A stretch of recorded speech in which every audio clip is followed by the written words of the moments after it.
برادران ملت اسلامی، السلام علیکم ورحمۃ اللہ وبرکاتہ۔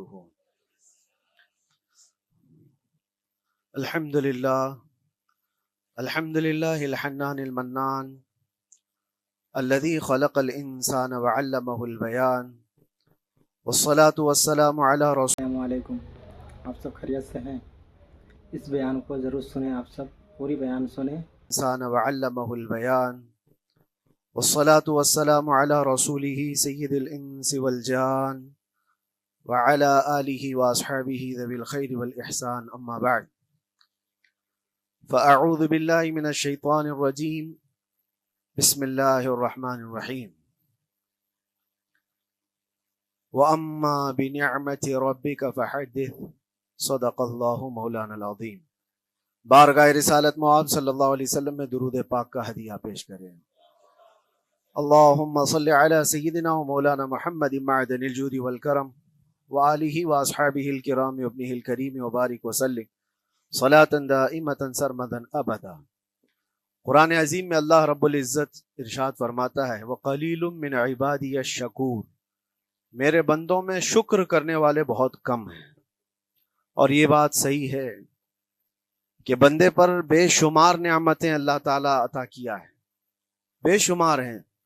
وَإِن تَعُدُّوا نِعْمَةَ اللَّهِ لَا تُحْصُوهَا، اگر تم اللہ کی نعمتوں کو گننا چاہو گے تو شمار نہیں کر سکو گے۔ شیخ سعدی رحمۃ اللہ تعالی علیہ فرماتے ہیں کہ تمہارا ایک سانس لینا بھی نعمت ہے، سانس کا باہر نکالنا بھی نعمت ہے، اور اگر صرف سانسوں کی نعمتوں کا شکر ادا کرنے پر بندہ بیٹھ جائے تو پوری عمر اس کی تمام ہو جائے، باقی نعمتوں کا کیا ہے؟ بے شمار نعمتوں سے نوازا ہے اللہ تعالیٰ نے، لیکن انسان کی فطرت میں یہ بھی ہے کہ کبھی ایک چیز کی کمی محسوس ہوتی ہے تو وہ واویلا مچاتا ہے، بہت شور کرتا ہے کہ مجھے یہ تکلیف ہوئی، وہ تکلیف ہوئی۔ اس کے صحت کے زمانے کو وہ یاد نہیں کرتا، مصیبت کے زمانے کو بہت جلدی یاد کرتا ہے۔ اسی لیے شکر گزار بندے بہت کم ہیں۔ عادت یہ ڈال لیں، جب مصیبت آئے، کوئی تکلیف آئے تو ہمارے اندر یہ احساس پیدا ہو جائے کہ میرے گناہ اس سے بھی بڑی مصیبت کے لائق تھے، اللہ نے کم مصیبت عطا کی۔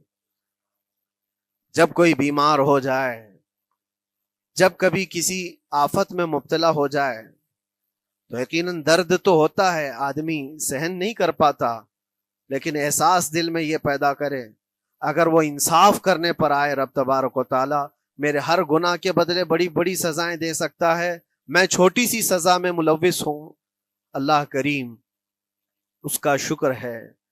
اسی طرح سے میرے عزیزو، ایک بات میں آپ کو بتاتا ہوں، خاص طور پر ہمارے قید کے زمانے میں بہت سارے ایسے قیدی جیل کے اندر جانے کے بعد ان کے حالات ایسے ہو جاتے ہیں، وہ نا امید اور مایوس ہو کر کفریہ جملے بکنے لگ جاتے ہیں۔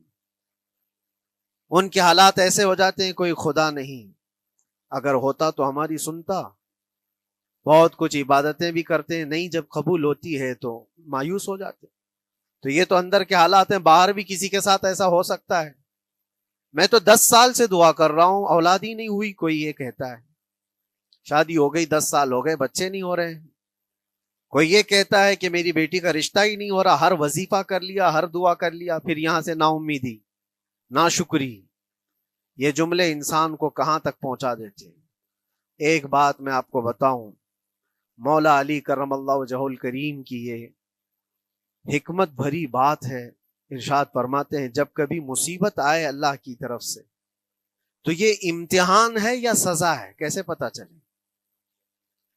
ظاہر سی بات ہے، ہر کوئی یہ کہتا ہے یہ تو اللہ کی طرف سے امتحان ہے، آزمائش۔ ہم بھی اندر تھے تو یہ بار بار احساس دلایا جاتا تھا، اور بعض لوگ یہ کہتے تھے کہ اللہ کی طرف سے آزمائش ہے، امتحان ہے، اس کو گزار لیجیے۔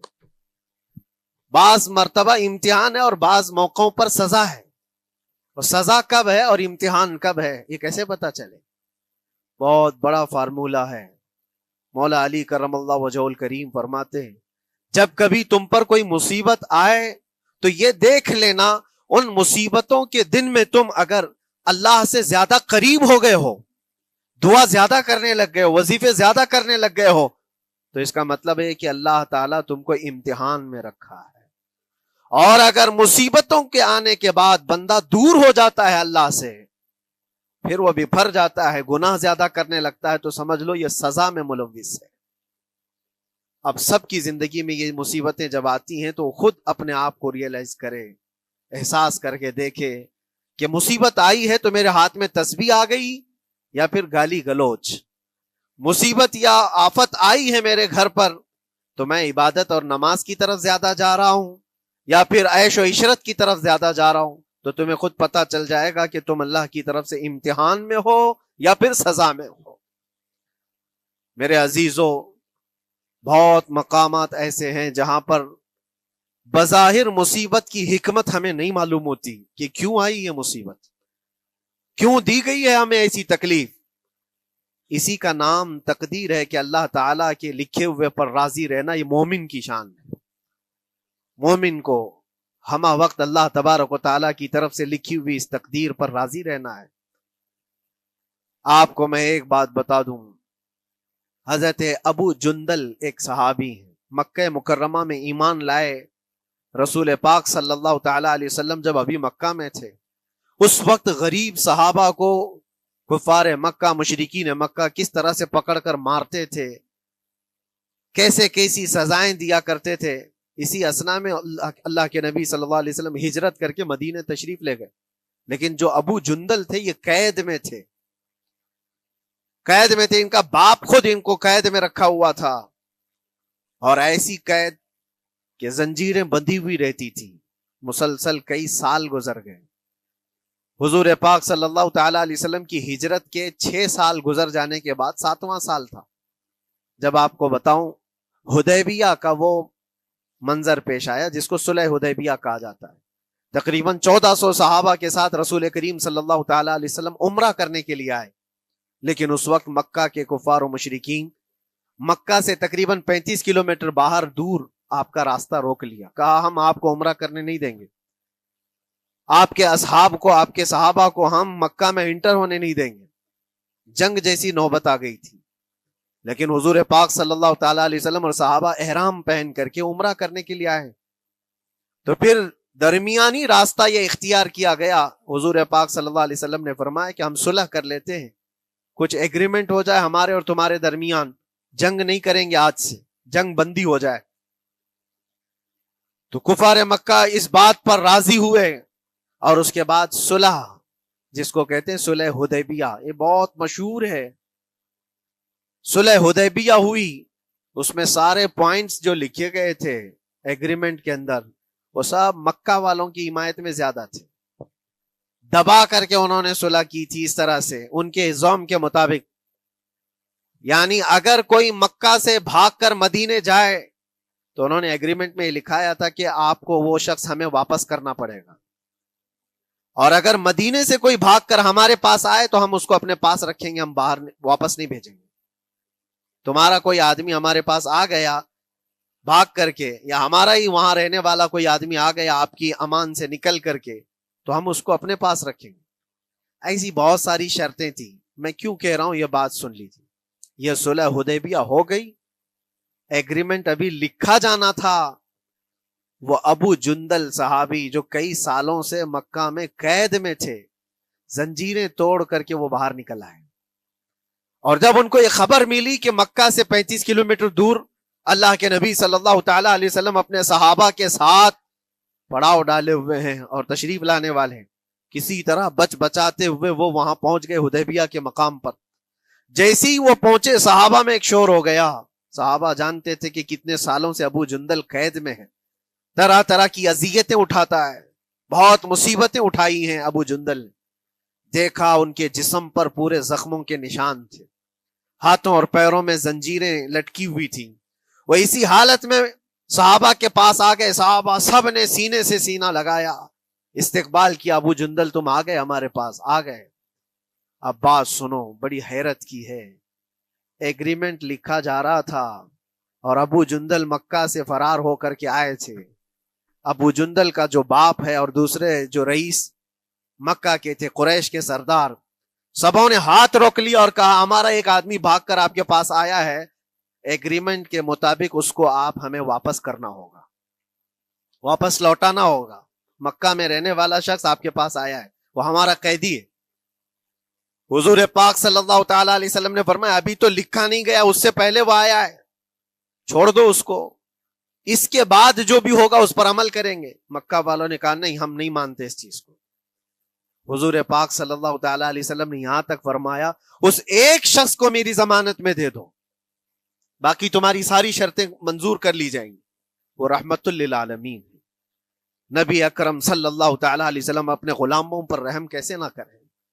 جب ان حالات میں دیکھا ابو جندل کو تو صحابہ بھی حضور کے پاس آئے اور کہا یا رسول اللہ صلی اللہ علیہ وسلم صلح کیوں کر رہے ہیں ان کے ساتھ؟ جنگ کریں گے ہم ان کو، ہم نے بدر میں، احد میں، خندق میں ان کے ساتھ جو مقابلے کی ہمیں تجربہ ہے، ہم ان کے پرخچے اڑا دیں گے، آپ اجازت دیں ہم جنگ کریں گے۔ اللہ کے نبی فرماتے ہیں میں جو دیکھ رہا ہوں وہ تم نہیں دیکھ رہے ہو، اللہ کا حکم نہیں ہے جنگ کرنے کا، صلح ہے۔ صلح ہو گئی، لکھا جا رہا تھا، اور یہ ابو جندل آئے۔ آپ جب حضور پاک صلی اللہ تعالی علیہ وسلم نے فرمایا ٹھیک ہے ایگریمنٹ کے مطابق ابو جندل کو مکہ واپس بھیجنا پڑے گا، اتنا فرمایا تھا حضور نے، ابو جندل دھاڑے مار مار کر رونے لگے اور صحابہ کو جا کر کے اپنے زخم دکھانے لگے کہ دیکھو مجھے واپس بھیجا جا رہا ہے، مجھے واپس بھیجا جا رہا ہے۔ تو صحابہ کے اندر بھی جوش تھا، اپنا آدمی جب کوئی اتنا مظلوم ہو، اتنا مار کھایا ہو، اور پھر واپس انہی ظالموں کے سامنے اس کو بھیجا جانا ہو تو کیا کیفیت ہوگی۔ تو وہ ابو جندل سارے صحابہ کے بیچ میں چھپ چھپاتے ہوئے رو رہے تھے۔ اللہ کے نبی صلی اللہ علیہ وسلم تشریف لائے اور فرمایا ابو جندل میں کہہ رہا ہوں واپس چلے جاؤ، واپس جاؤ، مکہ جاؤ۔ تو انہوں نے کہا یا رسول اللہ صلی اللہ علیہ وسلم ان زخموں کے ساتھ واپس جاؤں؟ اللہ کے نبی صلی اللہ علیہ وسلم نے فرمایا ہاں ابو جندل، اللہ کی مرضی یہی ہے، اور اللہ کا نبی وہی کہتا ہے جو اللہ کی مرضی ہوتی ہے۔ یہ میں کہہ رہا ہوں بظاہر تکلیفوں کی حکمت ہمیں معلوم نہیں ہوتی، لیکن ہمیں عمل کرنا چاہیے۔ نبی پاک صلی اللہ تعالی علیہ وسلم کا جب حکم ہوا، ابو جندل انہی زنجیروں کے ساتھ ان کے باپ کے حوالے کر دیے گئے، وہ گھسیٹتے ہوئے لے جا رہا تھا، گھسیٹتے ہوئے واپس انہی قیدیوں کی طرح لے جا رہا تھا۔ سب کی آنکھوں میں آنسو تھے، لیکن حکمت الہی کیا ہے یہ کون جانتا ہے۔ بظاہر اللہ تبارک و تعالیٰ کی طرف سے یہ دی ہوئی آزمائشیں، یہ تکلیفیں، اس کی حکمت وہ بہتر جانتا ہے۔ جب ابو جندل کو واپس کیا گیا، ایک سوال اٹھتا ہے میرے عزیزو، یہ میں قید کی حالت میں رہ کر کے ایک شخص نے مجھ سے سوال کیا تھا، آپ تو اللہ کے نبی صلی اللہ تعالی علیہ وسلم کی ناموس کی بات کرتے ہو، حضور کی محبت کی بات کرتے ہو، ان کے عشق کی بات کرتے ہو، اور یہ بھی کہتے ہو کہ نبی پاک صلی اللہ تعالی علیہ وسلم دستگیری کرتے ہیں، اپنے غلاموں کی مدد کرتے ہیں، تو اتنے دنوں سے کیا آپ نے حضور کو نہیں پکارا؟ کیا رسول پاک صلی اللہ تعالی علیہ وسلم سے محبت اور عشق کی بات کے بعد آپ نے بھیک نہیں مانگی؟ اس وقت یہ واقعہ یاد آیا، میں تو ابو جندل کے پاؤں کے ناخن کی مٹی کے برابر بھی نہیں۔ وہ صحابی رسول تقریباً ان کے متعلق کہا گیا ہے 6 سے 8 سال تک وہ ان کی قید میں رہے، تو کیا رسول پاک صلی اللہ علیہ وسلم کو خبر نہیں تھی؟ خبر تھی، لیکن ہوتا ایسا ہے کہ جو جتنی محبت کرتا ہے اتنے ہی امتحانوں سے گزارا بھی جاتا ہے، اس کو امتحان دینے پڑتے ہیں۔ اسی لیے بار بار میں یہ بات کہتا ہوں، حضور پاک صلی اللہ تعالی علیہ وسلم کی ناموس کی بات کرنا، عظمت رسالت کی بات کرنا، یہ حلوے پراٹھے کھانے کا نام نہیں ہے، یہ شہادت گہے الفت میں ہے قدم رکھنا۔ لوگ آسان سمجھتے ہیں مسلمان ہونا، حضور پاک صلی اللہ تعالی علیہ وسلم کی شریعت طاہرہ کو بچانے کے لیے ہی تو، حضور کی ناموس کی حفاظت کے لیے ہی تو مولا امام حسین نے اپنی گردن دے دی، اپنے بچوں کی قربانی دے دی، اپنا عیش آرام سب تیاگ دیا۔ یہ ساری قربانیوں کے بعد ہی اس امتحان سے بندہ نکلتا ہے۔ وہ امام احمد بن حنبل جن کے سینے میں 5 لاکھ حدیثیں محفوظ تھیں، رسول پاک صلی اللہ علیہ وسلم کی 5 لاکھ حدیثوں کے حافظ، لیکن بغداد کے ظالم حکمرانوں نے ان کو ننگی پیٹھ پر کوڑے مارے ہیں۔ پہلی مرتبہ 100 کوڑے، دوسری مرتبہ پھر 100 کوڑے، تیسری مرتبہ پھر 100 کوڑے۔ اتنے میں تو آدمی مر جاتا ہے، امام احمد بن حنبل کی پیٹھ جھک گئی تھی. میرے عزیزو یہی ہے جس کو ہم کہہ رہے ہیں شہادت گاہ الفت میں ہے قدم رکھنا. اگر تم سچا ایمان رکھتے ہو تو پھر آزمائش بھی ہوگی. اللہ کریم قرآن میں فرماتا ہے وَلَيَعْلَمَنَّ اللَّهُ الَّذِينَ صَدَقُوا وَلَيَعْلَمَنَّ الْكَاذِبِينَ. اللہ تبارک و تعالیٰ ضرور آزمائے گا سچا کون ہے اور جھوٹا کون ہے. مصیبتیں آئیں گی، آندھیاں آئیں گی، لیکن جمے رہو، ڈٹے رہو. اللہ رب العزت سے کبھی بھی اپنا رشتہ نہ توڑو. اور جو تمہارے اندر ایمان ہے، توکل اور یقین ہے، ذرا برابر بھی فرق آنے نہ پائے. آج نہیں قبول ہوئی کل ہوگی، کل نہیں قبول ہوئی پرسوں ہوگی، کبھی نہ کبھی تو دعا قبول ہوگی. دنیا داروں کے دروازے کھٹکھٹاتے ہیں تو ایک نہ ایک دن دروازہ کھلتا ہے. وہ ارحم الراحمین ہے، وہ ارحم الراحمین ہے، دروازے کھولتا ہے، لیکن وہ بہتر جانتا ہے کس وقت دروازہ کھلنا چاہیے. ہم اپنی مرضی کے مطابق رب کو نہیں چلا سکتے. مولا تعالیٰ جیسا چاہے ہمیں ویسا چلنا چاہیے. ایک بات اور میں بتا دوں سید، یہ تو دوسرے لوگوں کی بات ہے جس میں ہمارے قصور ہیں، ہمارے جرم ہیں، ہمارے گناہ ہیں، جس کی وجہ سے مصیبتیں آئیں گی. لیکن اللہ کے نبی کا کوئی گناہ نہیں ہوتا. جو نبی ہوتے ہیں وہ معصوم ہوتے ہیں. سیدنا یوسف علیہ الصلوۃ والتسلیم اللہ کے نبی، اللہ کے نبی ابراہیم علیہ السلام کے بیٹے اسحاق علیہ السلام، اسحاق علیہ السلام کے بیٹے یعقوب علیہ السلام، یعقوب علیہ السلام کے بیٹے یوسف علیہ السلام، جن کی نسل میں انبیاء کرام جو پورا خاندان نبوت کا ہے، وہ یوسف علیہ السلام کن کن مقامات سے گزارے گئے. پہلے بھائیوں نے کنویں میں پھینک دیا، اور اس کے بعد اس زہریلے کنویں سے وہ نکالے گئے. جنگل میں کوئی نہیں تھا جب ان کے بھائیوں نے کنویں میں پھینکا تھا.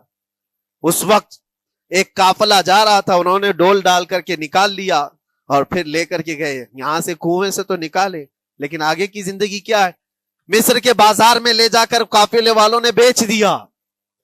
یوسف علیہ السلام پھر خریدے گئے. کس کے ہاں؟ عزیز مصر، بادشاہ مصر کے گھر میں. اور وہاں پر زلیخا آپ پر فدا ہوئی. پھر آپ پر الزام بھی لگایا گیا، اور اس الزام کی بنیاد پر آپ کو جیل بھیجا گیا. اللہ کے نبی کے دامن پر پیوند تو ہو سکتا ہے، دھبا نہیں ہوتا. کسی گناہ کا تصور بھی وہ نہیں کرتے، وہ معصوم ہوتے ہیں. لیکن بغیر کسی قصور کے، بغیر کسی جرم کے آپ کو جیل بھیجا گیا.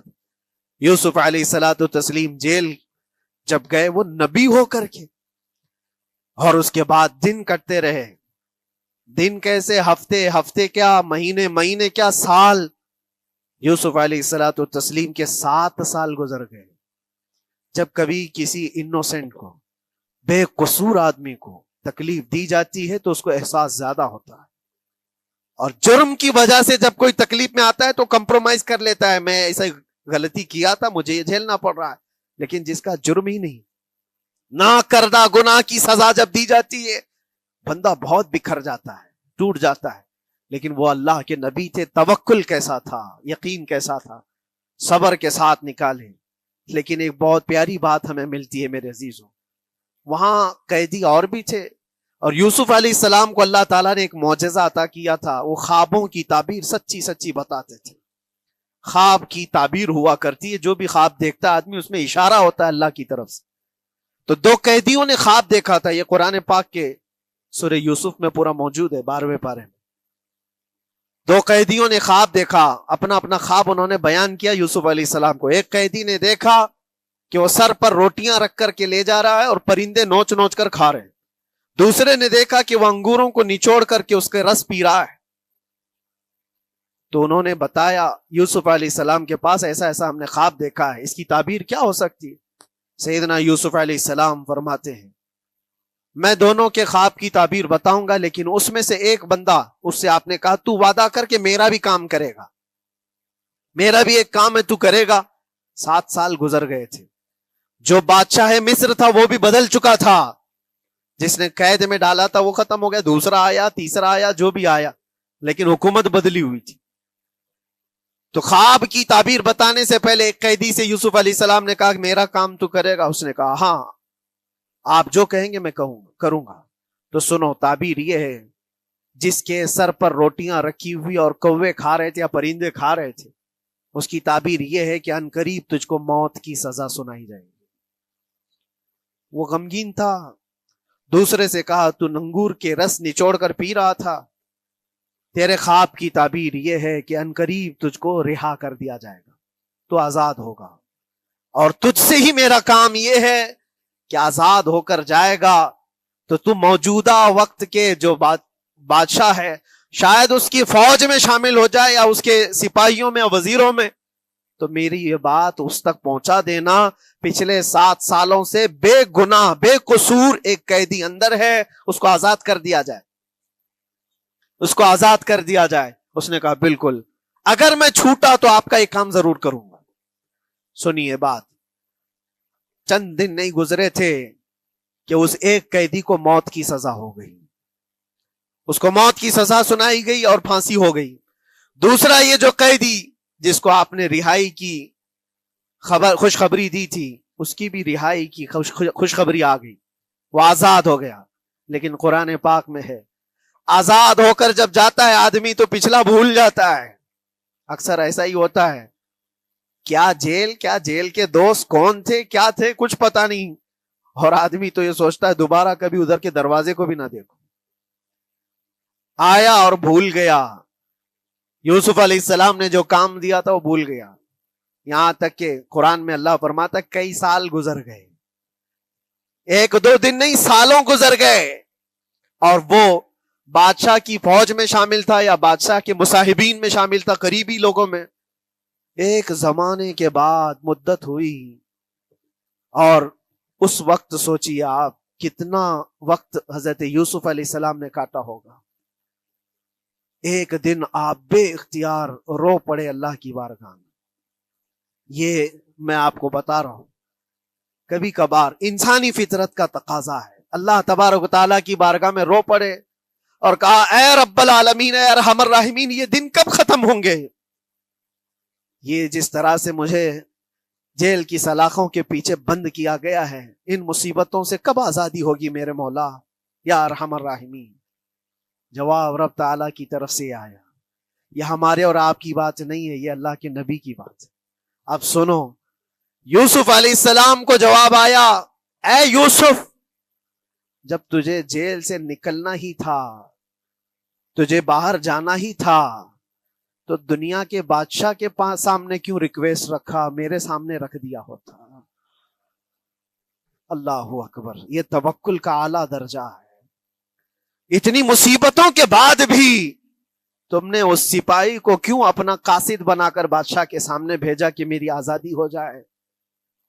یوسف علیہ السلام بہت روئے سجدے میں گر کر کے, مولا مجھے معاف کر دے, اور میرے ہر شے کا تو مالک ہے. اب میں زندگی بھر قید میں رہوں یا آزاد رہوں یہ تیری مرضی پر ہے. میرے عزیزو, پھر یوسف علیہ السلام کے ساتھ کیا ہوا؟ بادشاہ نے خود ایک خواب دیکھا اور وہ پریشان تھا, خوابوں کی تعبیر کوئی بتا نہیں رہا تھا. تب اس قیدی کو چھوٹے ہوئے کو یاد آئی بات کہ جیل میں ایک آدمی ہے جو سچی تعبیر بتاتا ہے. پھر اس نے بادشاہ سے کہا ایک قیدی بہت شریف اور صالح ہے, وہ سچی تعبیر بتائے گا, آپ کہے تو میں اس کو لے آؤں. اور اس نے مجھے یہ کہا بھی تھا کہ اس کو آزاد کرنا ہے, آپ کے پاس ریکویسٹ رکھنی ہے کہ وہ بے قصور قید میں ہے. بادشاہ نے معلومات حاصل کی اور اس کے بعد پروانہ دے دیا کہ اس قیدی کو آزاد کیا جائے جس کو بے قصور رکھا گیا ہے, اور میرے خواب کی تعبیر بتائی جائے. یوسف علیہ الصلوۃ والتسلیم کو لوگ آئے لینے کے لیے. اب یہاں منظر اور ہے میرے عزیزوں. کہا کہ بادشاہ نے خواب دیکھا, اس کی تعبیر بتائے. آپ نے تعبیر تو بتا دی کہ کیا ہونے والا ہے اگلے 7 سالوں میں بادشاہ کے ساتھ, یہ ساری تعبیر بتائی. لیکن جب آزاد کرنے کی بات آئی تو آپ نے کہا رہنے دو, اب مجھے قید میں رہنے دو, اس لیے کہ آپ کو یہ احساس ہوگا کہ میں بادشاہ کے پاس کیوں رکھا ہے اس مقدمے کو. لیکن بعد میں بادشاہ اور اس کے مصاحبین اور اس کے وزیر آپ کو اصرار کرتے ہوئے لے گئے اور لے جا کر کے سیدھے وزیر اعظم کے تخت پر بٹھا دی. سیدھے وزیر اعظم کے تخت پر بٹھا دیا.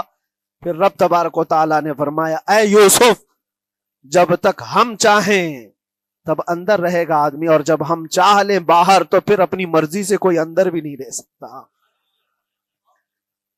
حقیقت ہے میرے عزیزوں، جب مصیبتوں کے ختم ہونے کا وقت آئے پھر پوری دنیا کھڑی ہو کر کے بھی تم کو مصیبت نہیں دے سکتی، تکلیف نہیں دے سکتی۔ اور رب تبارک و تعالیٰ نے فرمایا وَإِن يَمْسَسْكَ اللَّهُ بِضُرٍّ فَلَا كَاشِفَ لَهُ، اگر تم کو اللہ کی طرف سے کوئی مصیبت آئے تو کوئی اس کو ہٹانے والا نہیں ہے۔